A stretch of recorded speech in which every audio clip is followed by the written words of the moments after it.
사무엘의 사사로서의 마지막 사역이 주는 교훈이라는 제목으로 하나님 말씀 증거하겠습니다.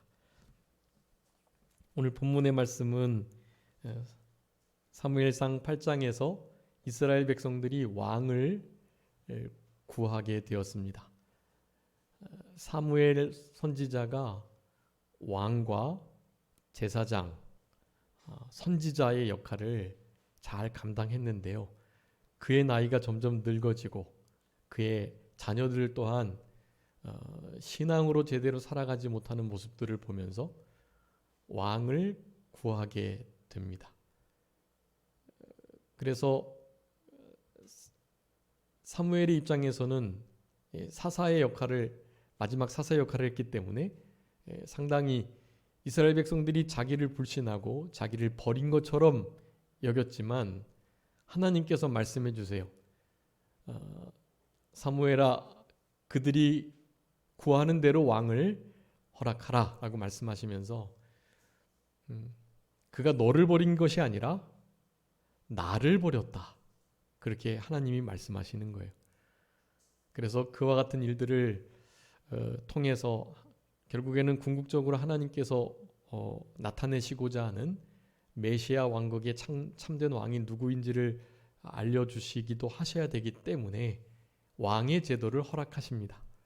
그래서 결국 이제 11장에서 우리 9장부터 10장 11장에 걸쳐서 이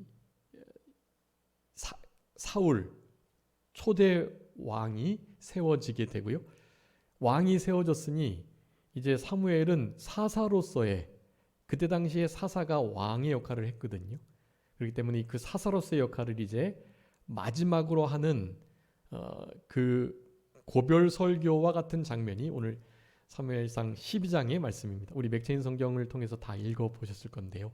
여러분, 마지막 사사로서의 사무엘에게 주셨던 하나님의 마음과 뜻, 그리고 그 일을 통하여 우리에게 주시는 교훈이 아주 중요하다라는 것을 좀 생각하시면서, 아마 말씀을 읽으시면서 그 말씀 곳곳에 그런 의미가 있었다는 것을 아마 아셨을 테지만 다시 한번 제가 구체적으로 분명하게 짚어드릴 거니까 이 부분들을 좀 마음 신비에 잘 새기시고, 이 사무엘이 사사로서의, 오늘 본문에서 말씀하고 있지만 이제 사사로서의 역할만 이제 왕의 지위를 사울에게 넘겨주는 것이고요.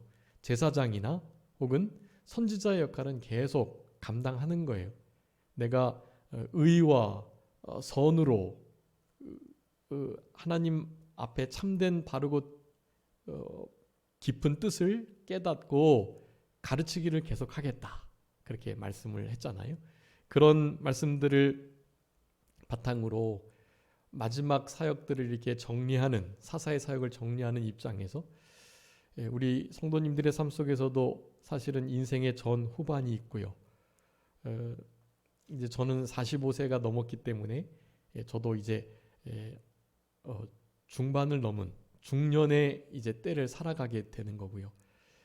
보통 한 60 정도가 지나시면, 요즘에는 이제 나이가 좀 이렇게 올라가서요, 70세 정도가 돼야 이렇게 노년이라고 할 수가 있겠습니다.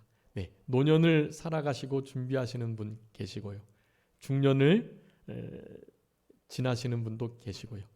그런데 그런 가운데 이런 마지막을 잘 마무리하는 귀한 하나님의 종, 참된 지도자의 모습을 통해서 우리 성도님들의 삶 속에서도 오늘 본문에서 주시는 교훈을 가지시고 이 중년의 때를, 노년의 때를 잘 지내시고 준비하시는 그런 우리들이 되었으면 좋겠습니다. 그래서 오늘 본문의 말씀을 통해서 세 가지 우리들에게 주시는 우리 사무엘의 사사로서의 마지막 그 사명들을 마무리하면서 주시는 이 모든 사역 속에 담겨 있는 이 영적인 교훈들을 세 가지로 살펴보도록 하겠습니다. 이제 신정 정치, 그러니까 하나님께서 직접 말씀하시고 선지자들을 통해서 말씀하셨던 그 신정 정치에서 이제 왕정 정치 체제로 바뀌는 바로 이 장면 속에서 우리들이 분명하게 기억해야 할 것은 이제 세 가지 중에 하나에 말씀드리겠지만 하나님을 왕으로 삼고 남은 때를 살아가셔야 된다라는 사실입니다.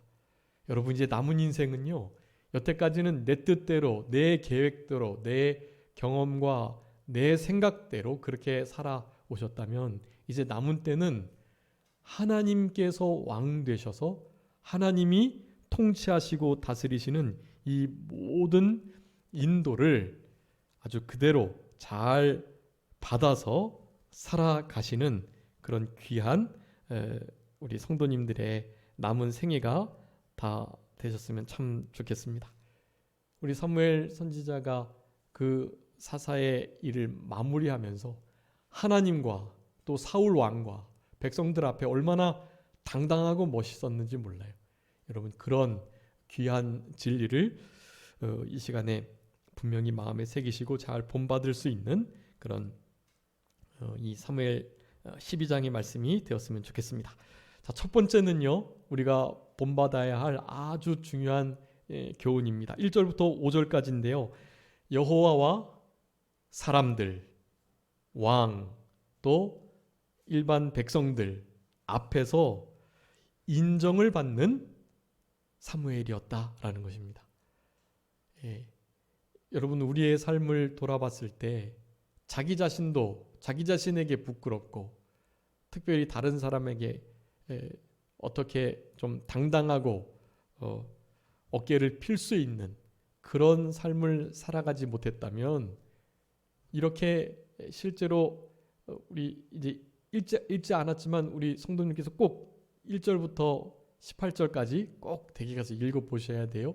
오늘 다 읽으려고 했는데 시간이 없어가지고 19절부터 읽었으니까요.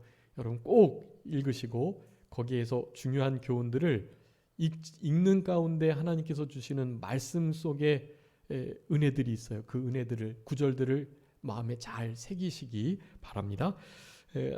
여호와와 하나님, 그러니까 또 사람, 왕과 신하들 앞에서 인정을 받는 그런 역할들을 우리 사무엘 선지자가 잘 감당했다라는 것입니다.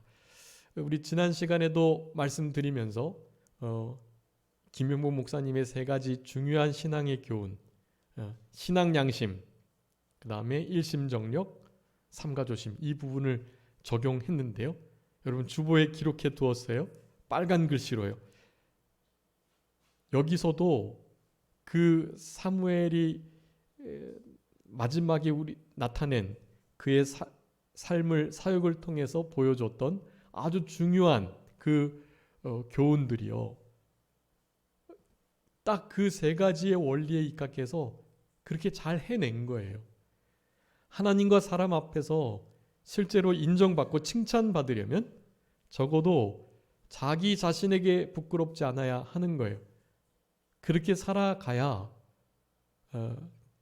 당당할 수 있는 거거든요. 그렇게 되기 위해서는 양심을 잘 써야 합니다. 신앙 양심, 그 청결하고 깨끗한 선하고 착한 그 양심을 성령의 인도와 음성을 잘 듣고 따르셔야 해. 여러분 예배를 드리실 때 이제 준비하시면서 기도하셨겠지만 기도하실 때 가장 먼저 회개의 기도를 드리셔야 되거든요. 물론 한 주간 죄 잘 안 짓고 경건하고 복되게 살아오셨을 줄 알지만 그래도 혹시나 우리 집사님 기도하신 것처럼 알게 혹은 모르게 지은 죄가 있기 때문에 하나님 앞에 기도 드리시는 거예요. 그러면서 다른 것 막 찾으려 하시지 마시고 먼저 양심에 거리끼는 게 있었나 그것을 보셔야 하는 거예요. 양심에 이거는 좀 아니었는데 생각했던 거 그런 것들은 대부분 다 하나님이 기뻐하시는 일이 아니다라고 생각하시면 돼요. 이거 하나님이 기뻐하실까 안 하실까 하는 거 있잖아요. 조금 이렇게 의문이 들고 헷갈리는 거 그거는 대부분 안 기뻐하시는 거예요. 하나님이 진짜 기뻐하시는 건요. 우리의 그 선한 신앙 양심에 하나님이 분명하게 감동을 해주세요. 내가 이걸 기뻐한다. 그 감동이 있어서 실제로 우리의 심령이 막 기쁘고 즐거운 거예요. 그런 것들을 해나가시면 돼요. 하나님 앞에 양심을 똑바로 썼던 우리 사무엘 선지자는 하나님과 왕과 백성들 앞에서, 사람 앞에서 인정받는 그런 귀한 사역을 잘 감당했다라는 것입니다. 자신의 상태를 객관적으로 잘 알았고요. 그래서 그 모든 것들에 대해서 다른 사람들에게 묻는 거예요. 내가 그런 일이 있었느냐? 왕도 없었다고 하고요. 백성들도 당신은 진짜 우리들에게 그런 일을 한 일이 없습니다 라고 증거해 주는 거예요. 하나님 여호와께서도 당당하게 사무엘이 말할 수 있을 만큼 그렇게 감동을 주셔가지고 하나님께서도 내가 여호와 앞에서 속이는 일, 압제하거나 나귀와 소를 빼앗은 일, 뇌물을 받았다는 일 없었다라는 것을 분명하게 그렇게 드러내주고 계세요. 만약에 있었다면, 내가 모르고 실수로 취한 게 있었다면 내가 갚겠다라고 말하는데 전혀 그런 거 없었습니다라고 말을 하는 거예요. 여러분, 이렇게 살아가는 신앙생활 우리들에게 하나님께서 요구하고 계시다라는 것입니다. 한번 읽어주세요. 로마서 14장 17절 18절 말씀입니다. 로마서 14장 17절 18절.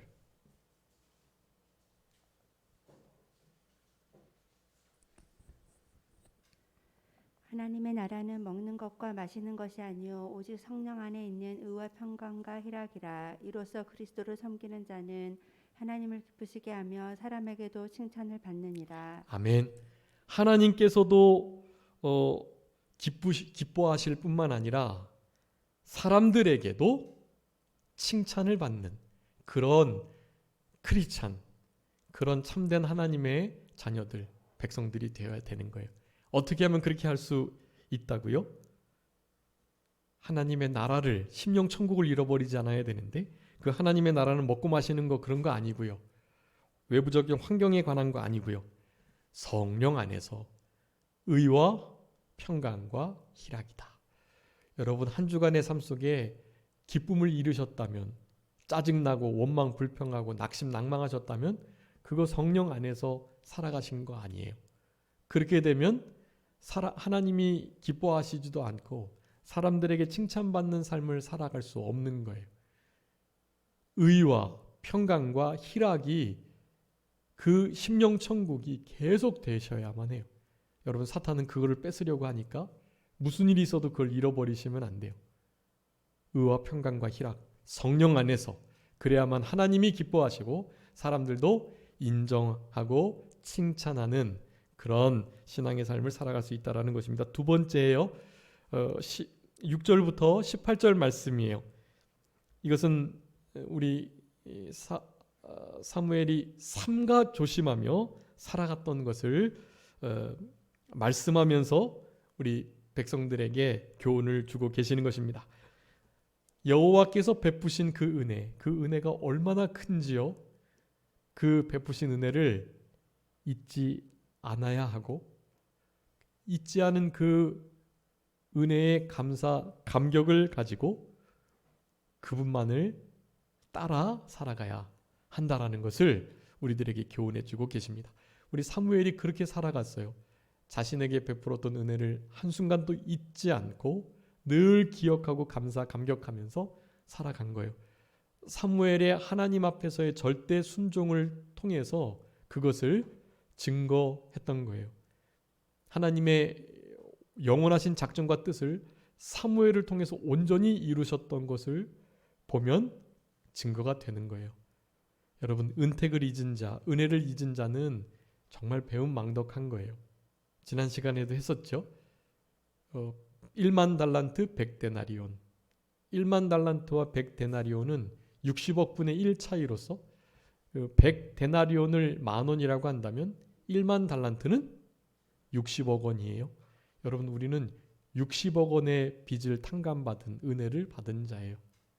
이제 오늘 오후 예배 때도 할 건데, 한 여인이 그냥 예수님이 그 집에 들어오실 때부터 계속해서 눈물을 흘리면서 자기의 머리카락으로 예수님의 발을 닦으면서 그렇게 예수님을 영접한 거예요. 사함을 많이 받은 자가 주님을 더 깊이 많이 사랑하게 되는 것입니다. 여러분, 우리가 다 60억 원 빚졌다는 마음을 가지시고요.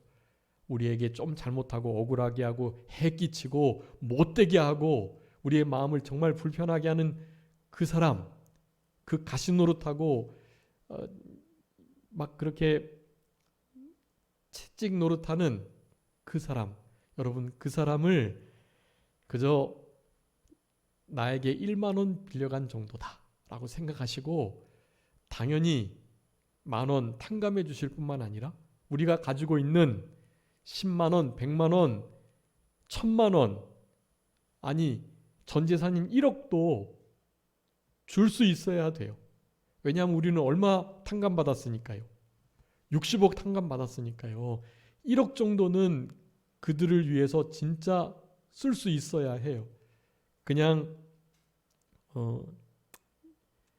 원래 그 비유에 100데나리온, 원래 데나리온 한 데나리온이 그러니까 장정 하루 일한 품삯이거든요. 그러니까 요즘에 보통 하루 일하면 대충 일해도 한 10만 원 받는다고 치면 100데나리온이면 얼마예요? 100데나리온 10만 원 100데나리온 곱하면 1,000만 원이죠. 사실은 1,000만 원 빚진 거예요. 그런데 1,000만 원에 60억 배는 얼마예요? 우리가 탕감받는 건 사실은 60조 아마 더 될지 모르겠는데 아무튼 계산을 제가 잘 안 해봤는데 하여간 1,000만 원이라고 칠 때 6조, 60조 그 이상 아마 되는 그런 금액인 거예요. 우리가 감히 상상할 수 없는 금액이에요. 1만 달란트는요, 실제로. 그러니까 그 어마어마한 돈을 우리가 탕감받았다라는 마음을 가지시고 우리에게 베풀어 주신 그 한량없는 측량할 수 없는 은혜를 언제나 기억하시고 이게 문제가 되는 게 너무나 은혜가 크기 때문에 문제가 되는 것 같아요. 너무나 크니까 우리가 잘 몰라요. 너무나 큰 은혜여서 우리가 값을 지불할 수도 없고 갚을 수도 없거든요. 그래서 공짜로 주시는 건데 공짜로 받았다고 별것 아닌 것처럼 가치가 별로 없는 것처럼 여기는 경우가 아주 많아요. 여러분, 우리 받은 은혜, 이 은혜를 잊지 않는, 이 은혜를 우리에게 주시기 위해서 하나님께서 자신의 하나밖에 없는 아들을 이 땅에 보내셨다는 사실. 예수님께서는 자신의 목숨을 십자가에서 버리시고 물과 피를 다 쏟으셨다는 사실. 여러분, 이 사실을 항상 기억하며 그 은혜를 생각할 때마다 십자가를 보며 눈물을 흘리고 그 은혜와 사랑을 무엇으로 보답할까 하며 감사 감격하는 우리들이 되었으면 좋겠습니다. 모세 때부터의 일들을 거슬러 올라가서 현재에 베푸시는 은혜를 우리 사무엘 선지자가 분명하게 말씀을 해주고 계세요. 그럼에도 불구하고 11절 13절에 보면 그렇게 현재에도 사무엘을 통해서 하나님께서 하나님의 백성들을 건져내 주시는 그런 은혜들을 다 베풀어 주셨는데 에베네셀 여기까지 도우시는 그 하나님이신 것을 미스바에 모여서 기도하고 우리 사무엘 선지자가 다스리는 동안에는 그 주변 지역을 하나님께서 평화롭게 하셨음에도 불구하고 이스라엘 백성들이 누구를 구한 거예요? 왕을 구한 거예요. 이게 얼마나 큰 죄인지 몰라요. 이스라엘 백성들을 쳐들어오는 그 일들이 사실은 사사시대를 지내면서 얼마나 많은 죄악 속에 있었었잖아요.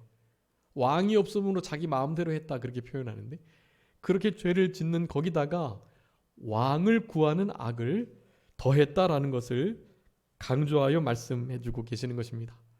그래서 그런 상태에 머물러 있지 말고 배은망덕하지 말고 우리 14절부터 18절까지 여호와를 경외하고 잘 섬기고 목소리를 듣고 명령을 거역하지 않고 그대로 잘 따르라라고 권면하고 계세요.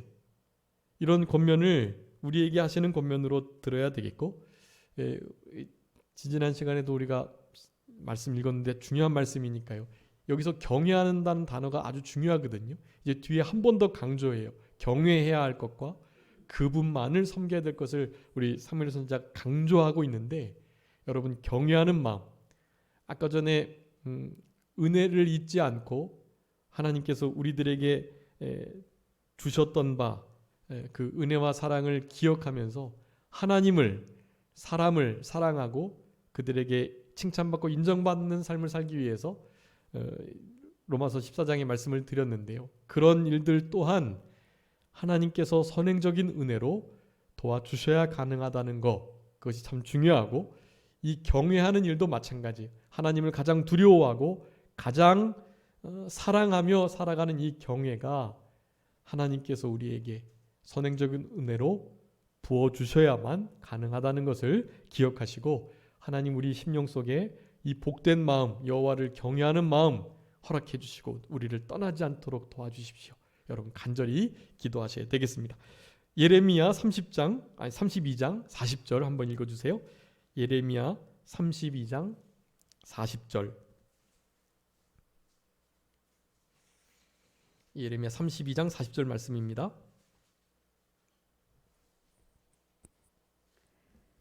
내가 그들에게 복을 주기 위하여 그들을 떠나지 아니하리라 하는 영원한 언약을 그들에게 세우고 나를 경외함을 그들의 마음에 두어 나를 떠나지 않게 하고. 아멘. 여러분 여기서 우리 하나님께서 복 주시기 위해서 떠나지 아니하시겠다라는 약속을 우리에게 먼저 주세요. 그 영원한 언약을 우리에게 분명히 세우시고 그 일들을 이루시기 위해서 나를 경외함을 그들의 마음에 두겠다. 그래서 나를 떠나지 않게 하시겠다. 그렇게 말씀하는 거예요. 그분을 두려워하지 않고 그분을 떠나버리면 복을 주시겠다고 하셨던 영영한 그 약속을 지키실 수 없기 때문에 하나님께서 우리에게 경외하는 마음과 하나님을 떠나지 아니하라는 그 마음을 주셔서 하나님께서 복 주신다고, 함께 동행해 주신다고 약속하시는 거니까 하나님께 이런 걸 구하셔야 돼요. 하나님, 여호와 경외하는 마음을 주세요. 어떠한 일이 있어도 주님을 마음으로, 생각으로, 말로 떠나지 않도록 도와주세요. 기도하셔야 돼요. 여러분 그런 삶을 우리들에게 지금 요구하고 계십니다. 마지막 세 번째예요. 전심전력을 다 해야 하는 것이에요. 그가 우리에게 허락했던 훈계와 특별히 자기 자신의 다짐, 이것을 우리가 본받아 가지고 그 일을 이루는데 전심전력하는 우리들이 되어야 되겠습니다. 훈계하는 것이 19절부터 6가지의 훈계의 장면이 나오거든요. 자, 첫 번째는요. 19절에 있는 것처럼 모든 죄에다가 왕을 구하는 악을 더했다는 것을 이스라엘 백성들이 깨닫고 큰 우레와 비를 보내셔가지고, 야 이거 진짜 왕을 구한 게 이렇게 큰 잘못이었나 하는 마음을 알게 해주셨단 말이에요. 하나님께서 사무엘을 통해서. 그래서 19절에 이스라엘 백성들이 고백하는 거예요. 우리가 진짜 죽을 죄를 범했습니다. 그동안 범한 악들도 정말 죽을 죄인데 거기다가 더 큰 악을 더했습니다. 그것을 고백하고 회개하게끔 만들었던 거예요. 여러분 이렇게 회개하게 하시는 하나님의 말씀, 또 성경 읽을 때의 감동, 또 예배를 드리실 때의 모든 마음의 찔림들을 여러분 그냥 넘기지 마시고 하나님 앞에 철저하게 회개하셔야 돼요. 근데 여기 죄들 가운데 왕을 구하는 것이 왜 죄가 되는지에 대해서 제가 주보에다가 잘 기록해 뒀어요. 여러분 아주 중요한 말씀이니까요. 꼭 말씀들 다 찾아서 보시고요. 그 왕을 구하는 것이 왜 죄가 되는지에 대해서 가장 중요한 의미가요. 하나님을 버렸다라는 거예요. 그냥 단지 왕 좀 세워주세요가 아니라 그동안 신정국가, 하나님의 통치를 직접 받았는데 이제 통치 직접 받기 싫다, 그런 의미인 거예요.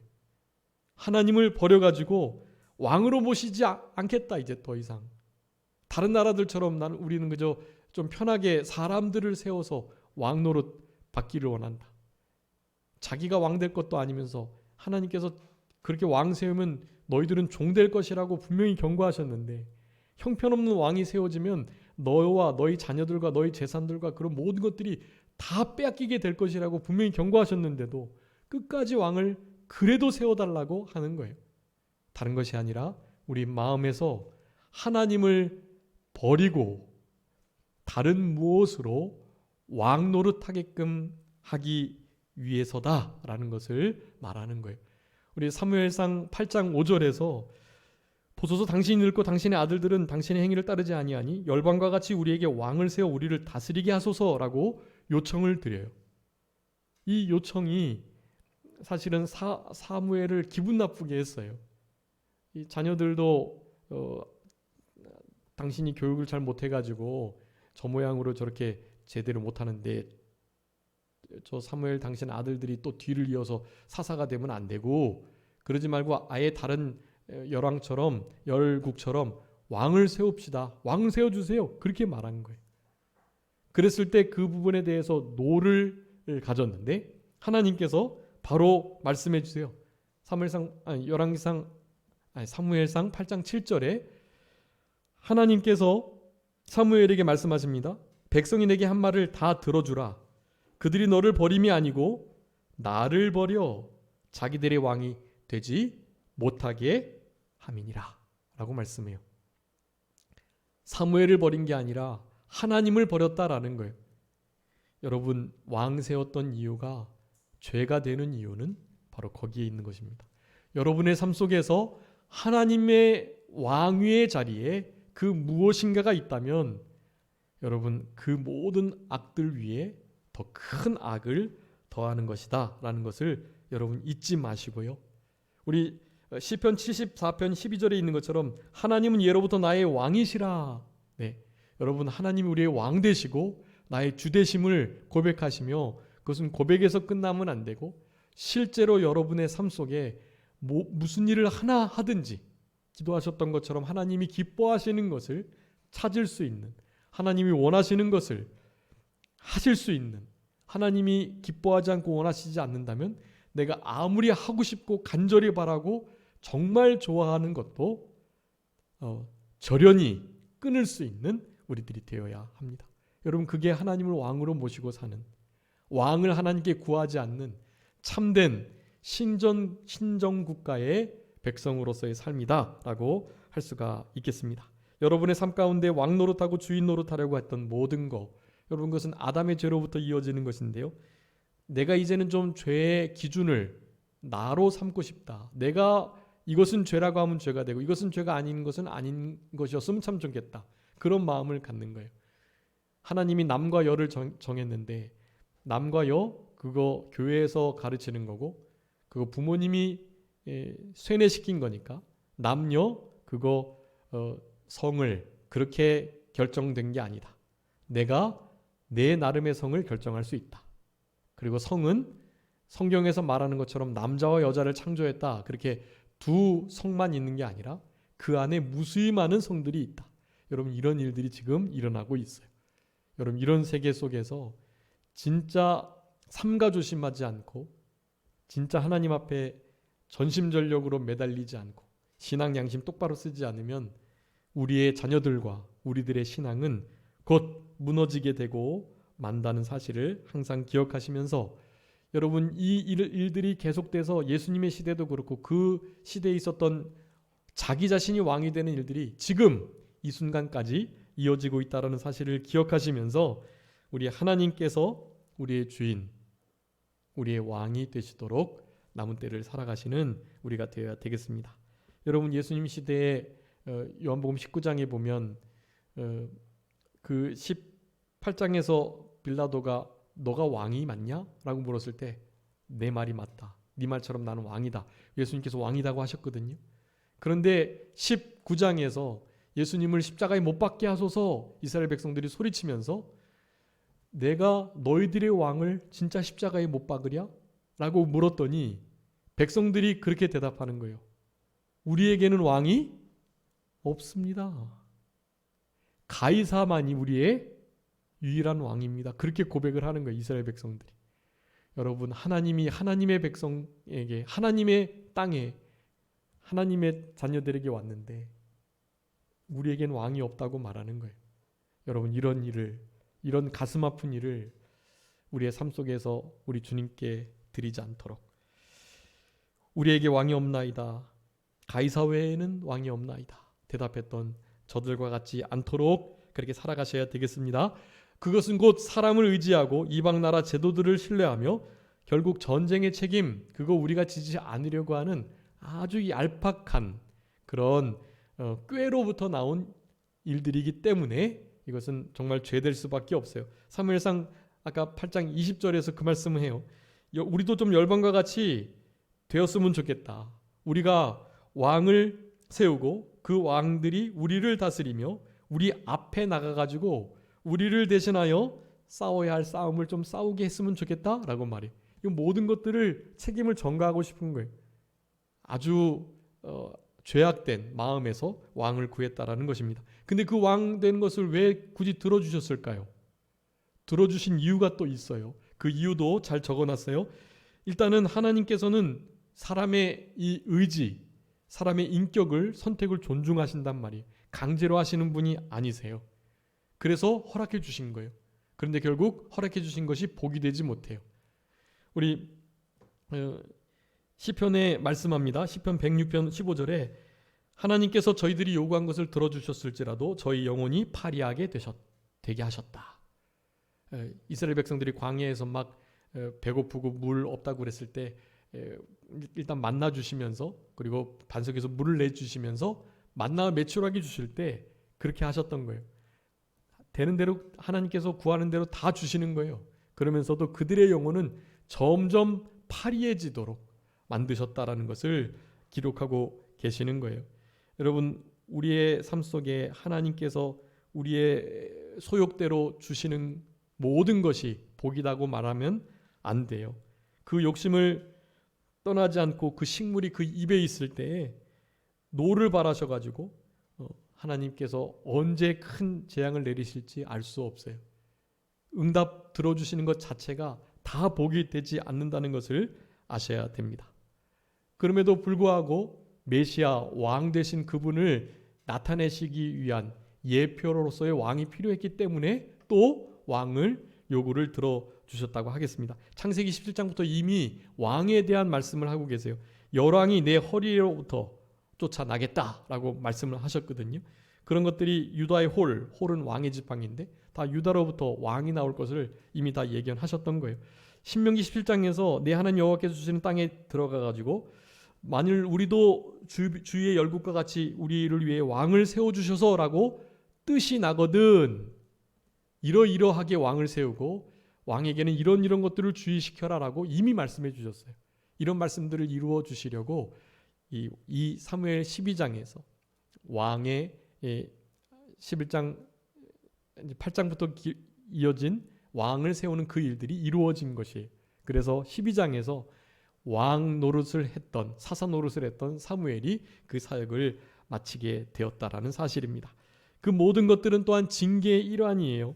분노함으로 왕을 주고 진노함으로 패했다고 호세아 13장의 말씀이에요.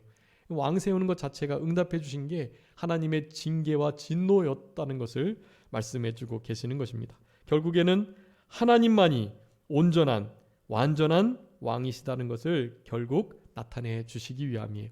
여러분, 이것을 우리가 지금 아는 것입니다. 그러니까 유일한 왕은 우리 하나님 아버지뿐이시다라는 것을 기억하시고 남은 때 그분이 우리의 삶에 온전한 왕 되시도록 하셔야 되겠습니다.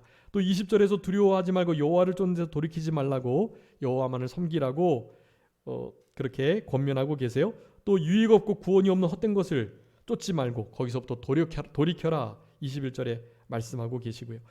또 24절 25절에서는 행하신 큰 일을 기억하고 생각하여 잊지 말라라고 말씀하고 24절에 여호와를 경외하고 진실이 섬겨라. 이 20절 24절 다 요절들이거든요. 이런 말씀들을 잘 기억하셔서 여호와를 경외하는 진실의 하나님을 섬기는 우리들이 될 수 있도록 해야 되겠습니다. 그러면서 다짐하는 것을 22절 23절에 세 가지 말씀하시는데요. 첫 번째는 자기 백성 삼으신 걸 기뻐하셨다라는 것을 분명히 하면서 그 크신 이름으로 인해서 이스라엘 버리지 않으실 거니까 하나님을 잘 섬기라라는 자기 다짐과 하나님이 어떠한 분이신 것을 분명하게 말해주고 있어요. 여러분, 우리의 삶 속에 하나님의 이 신실하심, 은혜로우심, 하나님의 성실을, 선하심을 의심하지 않도록 해야 되겠습니다. 그러면서 또 중요한 말씀인데요. 23절. 23절은 이제 우리 성도님들께서 다 아시는 말씀인데, 우리 사무엘 선지자가 이스라엘 백성을 위하여 어떤 죄를 범하지 않겠다고요? 기도하기를 쉬는 죄를 범치 않겠다라고 다짐을 해요. 여러분, 기도하는 것이 짐이 되고, 그래서 기도하는 것을 쉬게 될 때 우리에게 편해지고, 그것이 왠지 좀 괜찮아지고 그렇게 느껴질 때가 있거든요, 사실. 그런데 기도하는 것 그 자체가 얼마나 위대한 특권인지 모르고, 기도하는 것을 쉬는 것은 그냥 기도하지 않아도 어쩔 수 없지 뭐, 시간 되면 좀 하지 뭐, 그런 의미가 아니라 기도하는 것을 쉬는 것은 죄라는 거예요, 여러분. 여러분, 우리가 다른 거 주의를 어기면 죄라고 하고, 우상제물 먹고 피 먹고 주일날 사고 팔고 안식일을 이렇게 잘 거룩히 기억해서 못 지키는 거, 그거 우리가 흔히 죄라고 여기잖아요. 그런데 그런 것 말고 이런 것은 죄라고 잘 안 여겨요. 그런데 하나님 말씀을 분명하게 기억하시고 믿으셔야 돼요. 기도하기를 쉬는 것이 죄다 했으면 그게 죄인 거예요. 근데 그 기도하는 일을 왜 잘 못할까요? 왜 기도하지 않는 것을 별것 아닌 것으로 여길까요? 왜 기도를 잘하지 못할까요? 여러분, 여러 가지 이유가 있지만 제가 생각해 본 바로는, 첫 번째, 하나님께서 다 아시는데 뭐 굳이 기도해야 될 것이 있나? 라고 생각해요. 여러분, 그렇지 않아요. 우리의 모든 것을 아시는 그분께서는 우리의 기도를 듣기 원하세요. 우리의 입으로 표현하는 것을 듣기를 원하신단 말이에요. 그러니까 하나님 앞에 기도하셔야 돼요. 그분이 다 알고 계시지만, 있어야 할 것을 미리 다 알고 계시지만 하나님께 구하셔야 합니다. 또 두 번째는, 여태까지 좀 기도 잘 안 했는데, 기도 잘하지 않아도 그동안 형통했고 건강했고 뭐 사업이 잘 됐고 자녀 잘 됐고 좀 번창하고 그랬던 거예요. 성공했는데 뭐 그렇게 괜찮게 살아왔는데 뭐 굳이 기도하는 것을 죄로까지 여기면서 기도해야 되나 하는 생각을 가질 수 있을 것이다 라는 것입니다. 기도할 때도 그렇고 안 할 때도 그렇고 별 차이 없으니까. 여러분, 그런데 그렇지 않아요. 하나님 앞에 기도하는 것이 쉬는 것이 죄다라는 마음을 가지고 정말 전심전력해서 기도하면은요, 기도하지 않을 때와 전혀 다른 삶이 펼쳐진다는 것을 여러분 꼭 기억하셨으면 좋겠습니다. 마지막으로는 하나님께 기도하는 것보다 다른 그 무엇인가에게 더 매달리는 경우가 있기 때문에 그래요. 하나님보다 더 의지하고 또 기대고 또 바라고 또 더 능력이 있고 힘이 된다고 생각하는 그 무엇, 여러분, 그 무엇을 통해서 그것들이 또 대신해 주겠지 하는 생각까지 가지면서 기도를 하지 않는 것 같습니다. 여러분, 우리는 기도할 바를 알지 못하는 자들이고 기도해도 되지 않는다라는 생각을 가지고 있는 자들이지만 기도하기를 쉬지 않는 우리들이 되어야 합니다. 어떻게 그럴 수 있을까요? 여러분, 이것도 하나님께서 해주셔야 되는데 경외도 해주셔야 된다 그랬잖아요. 스가랴 12장 10절에 우리에게 은총과 간구하는 심령을 부어주시겠다고 말씀하셨어요. 간구하는 심령 부어주세요. 그래야 이런 기도가 되는 거예요. 여러분, 그런 마음을 가지시고 오늘 특별히 우리 사무엘 선지자가 사사로서의 마지막 그 사역을 마무리하면서 우리에게 주시는 아주 중요한 교훈, 그 중에 일단 다른 것은 다 잊어버리셔도요, 세 번째 교훈 중 왕을 세워달라는 것이 얼마나 큰 죄인지에 대해서 기억하시면서 우리의 삶의 주인, 우리의 인생의 주인, 우리의 왕을 여호와 우리 아버지 하나님으로 삼으시는 이 복된 역사가 있으셨으면 참 좋겠고, 특별히 사무엘 선지자의 아주 중요한 다짐 중에 기도하는 것을 쉬는 죄를 범치 않겠다라는 이 마음을 가지시고 이제 남은 생에는 여러분 기도의 사람들이 다 되셔서 기도하지 않는 거 진짜 무신론자, 불신자와 다르지 않다. 불신자와 무신론자의 성도의 차이점은 기도하냐 안 하냐예요. 여러분, 그 차이예요. 그러니까 하나님 앞에 기도하시는 삶을 살아가셔야 되겠습니다. 여러분, 모든 범죄의 배후에는 바로 기도하지 않았던 죄가 있다는 사실을 기억하시고 항상 기도에 힘쓰시는, 기도에 깨어 계시는, 그래서 이 마지막 때에 하나님께서 칭찬하시고 모든 사람이 인정했던 이 참 선지자, 참 지도자, 우리 사무엘과 같은 복된 인생길을 끝까지 잘 살아가셔서 모든 사람들에게 귀감이 되고 하나님을 기쁘시게 하는 그런 우리들의 생활이 되어야 되겠습니다. 잠깐 기도하겠습니다. 살아계신 우리 아버지 하나님, 감사합니다. 우리들에게 사무엘 선지자의 사사로서의 마지막 사역을 통해서 귀한 교훈을 허락해 주신 것 진심으로 감사하옵고 감사합니다.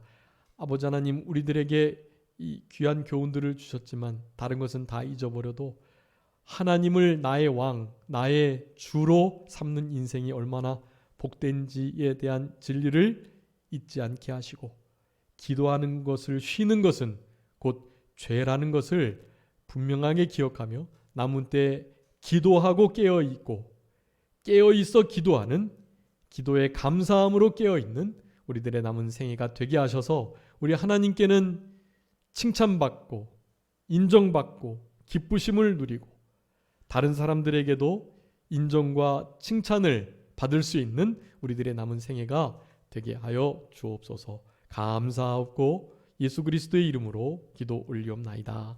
아멘. 다 같이 찬송하시겠습니다.